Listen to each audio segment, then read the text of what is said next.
আসসালামু আলাইকুম রহমতুল্লাহি ওয়া বারাকাতুহু। আমি আসছি হচ্ছে এখন আমার শ্বশুরবাড়ি এলাকা, কোথায় যেন, রাজশাহী। তো রাজশাহীতে আমি বিয়ে করেছি গত 12-13 দিন হবে, তো 12-13 দিন আগে, গত 19 তারিখে বিয়ে করেছি। এরপরে হচ্ছে বিয়ের পরে আমার আসা হয়নি। এখন মাদ্রাসা ছুটি ছিল না, এখন মাদ্রাসা ছুটি হয়েছে 2-3 দিনে আমি শ্বশুরবাড়িতে বেড়াতে আসছি।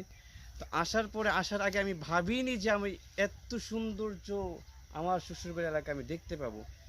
কতটা যে সৌন্দর্য একমাত্র যে আসবে সেই বুঝতে পারবে।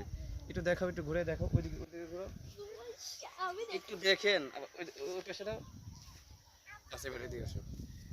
তো আমি আমি খুবই আনন্দিত এই জন্যই যে আমি যতটুকু ভাবছিলাম বা আন্দাজ করেছিলাম যে এরকমটা হবে রাজশাহী, আমি তার থেকে দ্বিগুণ সৌন্দর্য পেয়েছি। এবং রাজশাহীর মানুষ এতটাই সরল যে মানে যতটুকু ইচ্ছে থাকে তার থেকে দ্বিগুণ ইচ্ছে পূরণ করে দেয়।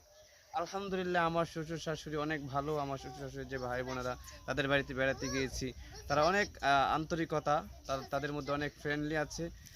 খুব অল্প সময়ের মধ্যে তারা ফ্রেন্ড হয়ে যায়, ফ্রি হয়ে যায়। এদিকটা আমার খুব ভালো লেগেছে।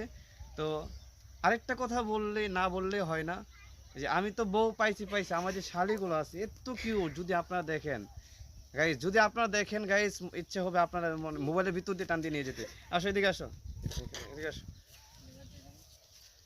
এই যে এটা হচ্ছে আমার শালি, কিউট শালি। এটা চায়না থেকে আমদানি করা, চায়না থেকে আনছি। তোমার নাম কি? সুরাইয়া না, চিংচাং পুং। চায়না থেকে আমদানি করা। তো এই শালিটা হচ্ছে আমার কিউট শালি। আমার যখন শালিটা বড় হবে, মাদ্রাসায় পড়বে, আপনারা যাদের ইচ্ছে হবে যে আমার শালিকে আপনারা নিয়ে যাবেন, আপনারা ঠিক মতো পড়াশোনা করবেন, আলেম হবেন, হক্কানি আলেম হবেন।